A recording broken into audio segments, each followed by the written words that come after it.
Let us begin with a scene of collapse. Not the dramatic, cinematic collapse of a building or a bridge, but the quiet interior collapse of a human being who has lost their anchor. Imagine a man in his late 40s sitting in a parked car in a suburban driveway. He is not moving. His hands are on the steering wheel, but the engine is off. His phone is buzzing with notifications that he is ignoring. His face is a mask of controlled despair. This man has just been fired from a job he held for 18 years. His wife has been diagnosed with a chronic illness that will require expensive, ongoing treatment. His teenage son has been suspended from school for a behavioral incident that suggests deeper problems. The man is not a failure. He is a successful engineer, respected in his field, admired by his peers. But in this moment, he is a wreck. He feels the ground shifting beneath him. He does not know how he will pay the mortgage. He does not know how he will face his wife. He does not know who he is without the title that defined him for nearly 2 decades. He is in free fall. And in free fall, the natural human response is panic. The amygdala seizes control of the nervous system. Cortisol floods the bloodstream. The prefrontal cortex, the seat of rational thought, is effectively offline. He is not thinking, he is reacting. He is an animal in a trap, thrashing against the steel of circumstance. This is the moment that defines a life. Not the moments of ease and comfort, but the moments of crisis. How you respond to the crisis is not just a reflection of your character, it is the construction of your character. The collapse is not the end of the story, it is the beginning of a different story. And the protagonist of that story, whether he emerges as a victim or a victor, is chosen not by fate, but by the quality of his response. Now, let us dissect the neurobiology of panic.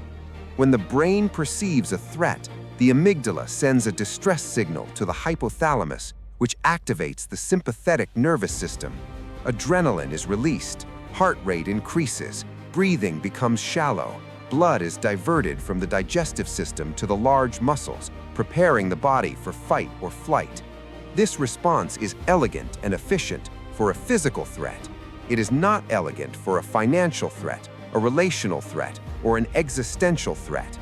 The same biological machinery that helps you outrun a predator is now being used to process a mortgage statement. The result is a mismatch. Your body is prepared to fight a lion, but your enemy is a spreadsheet. The energy has nowhere to go. It becomes trapped in your system as anxiety, as sleeplessness, as irritability. This is the physiology of panic. The Stoics did not have access to modern neuroscience, but they understood the principle intuitively. The body will betray you if the mind does not command it. The mind must learn to calm the body. The body cannot calm itself. The man in the car, let us call him Thomas, is trapped in this mismatch. His body is screaming at him to run, but there is nowhere to run. He must learn to sit in the fire. And sitting in the fire requires a training that he has not received. He has spent 18 years training for his career, but he has spent 0 hours training for the collapse of that career. This is the fundamental asymmetry of modern life. We prepare for success, but we do not prepare for failure. We prepare for the climb, but not for the fall. And when the fall comes, we are utterly unprepared. Let us examine Thomas's situation through the lens of Stoic psychology. The Stoics taught that we should distinguish between what is within our control and what is not. Thomas cannot control the fact that he's been fired. He cannot control his wife's diagnosis. He cannot control his son's behavior. These are externals. They are outside the sphere of his volition. But he can control his response to these events. He can control his judgments, his choices, his actions. This is the locus of his power. The tragedy is that Thomas has never practiced this distinction. He has spent his life believing that his well-being depended on external conditions, his job, his finances, his reputation. He has outsourced his peace to conditions that are inherently unstable. The Stoic would say that Thomas's peace was never truly his, it was a loan, and the lender has called it in. The collapse is not the source of his suffering. His attachment to the stability of the external is the source. The Stoic path is not to avoid collapse, it is to become indifferent to collapse. Not in the sense of not caring, but in the sense of not being dependent. You can care deeply about your job, your family, your health, but your peace cannot be contingent on them. If it is contingent, you are a hostage.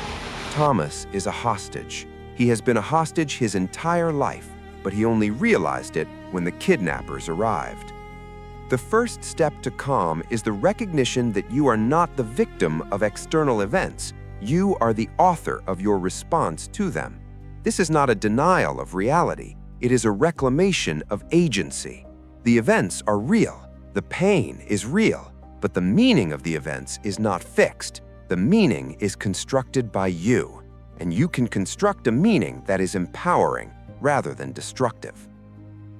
Now let us introduce the concept of the internal citadel. The Stoic philosopher Marcus Aurelius used this metaphor. The mind is a fortress that no external force can breach unless you open the gates.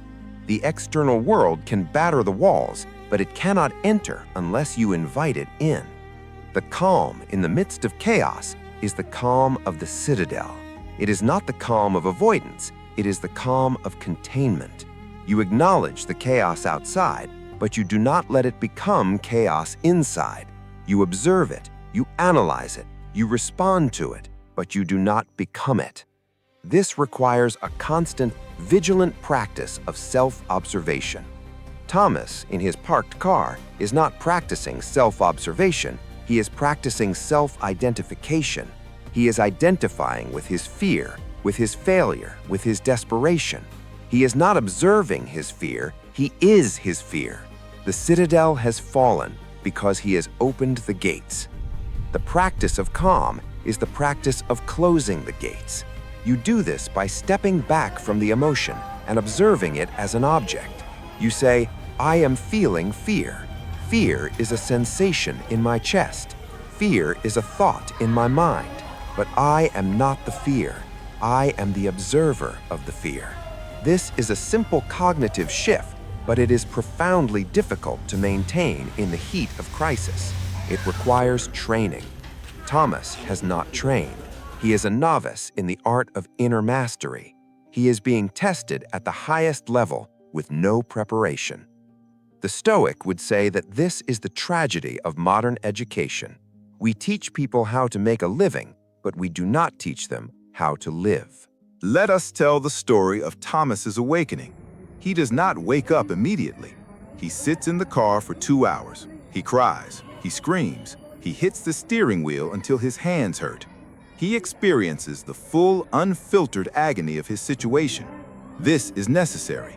The Stoic does not suppress emotion, they process it. The suppression of emotion is a form of denial that leads to neurosis. Thomas must feel the pain fully. He must let the grief, the fear, the shame wash over him. He does this. He surrenders to the feeling. And in the surrender, something shifts. He stops resisting the reality. He stops asking, why me? He starts asking, what now? The shift from why to what is the shift from victimhood to agency. It is the moment when the citadel begins to rebuild itself. He is still unemployed, still facing medical bills, still worried about his son, but he is no longer paralyzed. He is no longer a passenger in his own life. He is the driver, even if the road is treacherous. This is the first victory, the reclamation of volition. He may not be able to control the road, but he can control the steering wheel, and that is enough to begin moving forward. He starts the car. He drives home. He does not have a plan, but he has a direction. He is heading toward his family, not away from them. He is heading toward the problem, not running from it. This is the Stoic orientation. Engage with reality. Do not evade it. Now, let us delve into the practical mechanics of calm. The body is the gateway to the mind. You cannot calm a chaotic mind with a chaotic body. The first step to calm is the regulation of the breath. Thomas, in his moment of panic, was breathing shallowly and rapidly. This shallow breathing signals to the brain that there is a threat, which reinforces the panic. The Stoic practice of breath control is not esoteric, it is physiological. When you slow your breath, you activate the parasympathetic nervous system, which counteracts the stress response. You do this by inhaling for a count of 4, holding for 4, exhaling for 6, and pausing for 4. The longer exhale sends a signal to the brain that it is safe to relax. This is not a spiritual practice, it is a neurological hack. Thomas, after his 2 hours of panic, began to regulate his breath. He did it consciously, deliberately. He felt his heart rate slow. He felt the fog in his mind begin to lift. He was not solving his problems, but he was creating the conditions under which solutions could be found. The calm was not a destination. It was a state of being that he had to actively cultivate. It was not easy, but it was simple. The simplicity of the practice is its greatest challenge. We are conditioned to look for complex solutions to complex problems, but the most effective solutions are often the simplest. Breath is simple.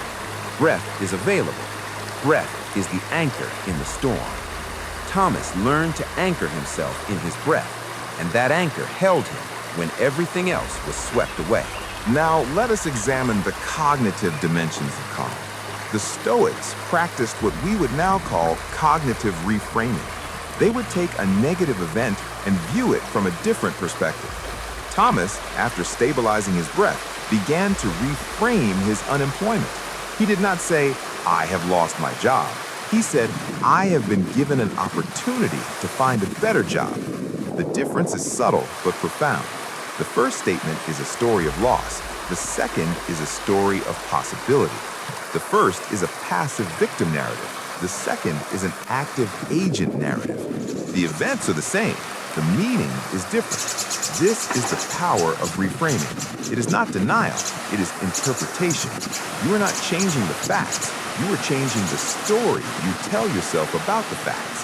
The story determines your emotional response. If you tell yourself a story of catastrophe, you feel catastrophic. If you tell yourself a story of challenge, you feel challenged but capable.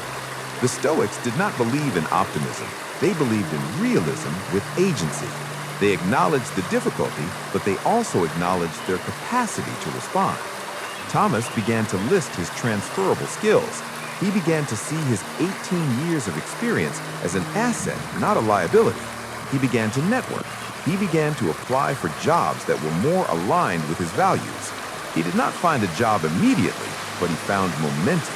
And momentum is the antidote to paralysis. Let us consider the relational dimension of calm. Thomas could not achieve calm in isolation. He needed a community.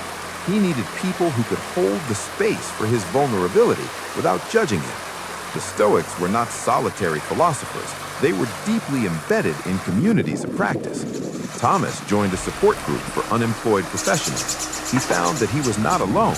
He found that other people had faced similar collapses and had rebuilt their lives. He found that the worst thing was not the collapse itself, but the isolation. The isolation amplifies the panic. The community dissolves the panic. He also began to have honest conversations with his wife. He stopped performing the role of the strong, unshakable provider. He showed her his fear. She showed him hers. They became allies in a shared struggle rather than separate victims of a shared tragedy. This was the deepest healing. The calm is not a solo achievement. It is a relational one. You cannot stay calm in the storm if you are alone. You need others to remind you that the storm will pass, that you are not defined by the storm, that you are still you. Thomas found his anchor not in his breath alone, but in the breath of his community, the breath of his wife, the breath of his support group, the breath of his son, who eventually opened up about his own struggles. The family, once fractured, began to heal together. The collapse had not destroyed them. It had forced them to become more honest, more present, more real. Now, let us address the temporal dimension of calm. The Stoics practiced the view from above.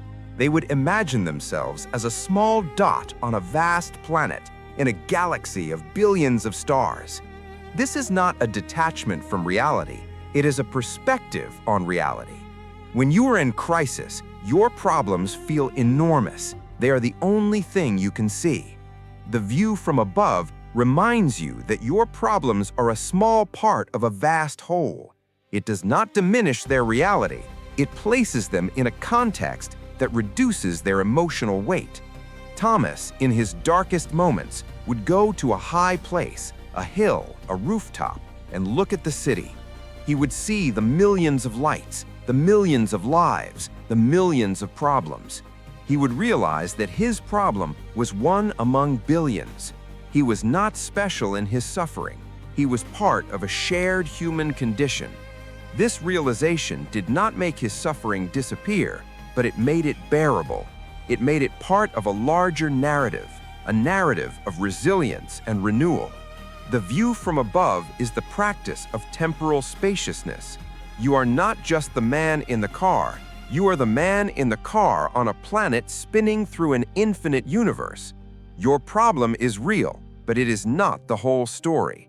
There is more to you than your problem. There is more to life than your current crisis. The calm comes from the spaciousness, from the recognition that you are larger than your circumstances. Let us also examine the ethical dimension of calm. The Stoics taught that the ultimate goal of philosophy is not personal tranquility, but virtue. You do not stay calm for your own sake. You stay calm so that you can act virtuously. Panic leads to poor decisions. Calm leads to wise decisions. Thomas, as he regained his composure, began to make decisions that he could be proud of. He did not abandon his wife. He did not blame his son. He did not sink into self-pity. He started volunteering at a local community organization, using his engineering skills to help design a water purification system for a struggling neighborhood. This act of service was not a distraction. It was a reconnection to his values. He remembered that he was not just a corporate employee. He was a problem solver. The corporate identity was gone, but the core identity, the identity of a useful, contributive human being, was intact. The calm is not the absence of emotion. It is the presence of purpose. When you have a purpose that transcends your circumstances, the circumstances lose their power to destabilize you. Thomas found his purpose in service. He found that giving to others was the most effective way to heal himself. The Stoics called this oikiosis, the extension of self-interest to include the interest of others. It is the recognition that we are not isolated individuals. We are part of a larger whole, and the whole is more stable than the part. Now, let us consider the relapse. Thomas was not permanently calm. He had days of despair, of sleeplessness, of doubt. The calm is not a permanent state, it is a practice. You must practice it every day. It is like a muscle that strengthens with use, but atrophies with neglect. Thomas committed to a daily practice of journaling, writing down his fears and his reframing of them.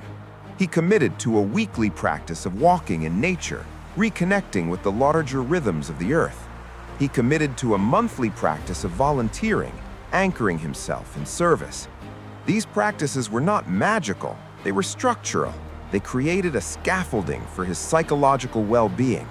When the storms came, and they would come, he had a structure to hold him. The structure was more reliable than his emotions, more enduring than his circumstances. The calm was not a feeling, it was a system, and the system was built, brick by brick, through consistent, intentional action. Let us tell the final chapter of Thomas's story. 2 years after the collapse, Thomas is not where he was, but he is where he needs to be. He has not returned to corporate life. He has started a small consulting firm that helps nonprofits optimize their operations. He earns less than he did, but he sleeps better. His wife's illness is managed. They have found a sustainable treatment. His son has graduated and is working in a field that gives him purpose. Thomas is not a hero, he is a survivor. But he is more than a survivor, he is a thriver. He has integrated the collapse into his identity. He is not the man who was fired, he is the man who was fired and rebuilt his life. He is not the man who panicked, He is the man who learned to stay calm. He is not the man who was broken. He is the man who was broken and healed. This is the arc of the Stoic, not avoiding the fall, but using the fall as a springboard. The fall is not the end, it is the material for the next ascent. The calm is not the absence of the fall, it is the reclamation of the ascent. So, here is your final, non-negotiable instruction. You are going to face a collapse. It may be tomorrow, it may be in a decade, but it is coming. The only question is whether you will be ready. Readiness is not the absence of fear, it is the mastery of fear. Readiness is the practice of breath, the practice of reframing, the practice of community, the practice of service. These are not abstract concepts, they are actions. Tonight, you will write down the one thing that if it collapsed, would devastate you. Then you will write down 3 ways you could rebuild. You will not be fantasizing, you will be preparing. The Stoics called this the premeditation of evils. It is not pessimism, it is resilience engineering. You are building the psychological structure that will hold you when the structure of your life collapses. The collapse is inevitable. The calm is optional. Choose the calm, not as a destination, but as a practice. Practice it now before the storm arrives. The storm is coming. Be ready. Stay steady. Stay free.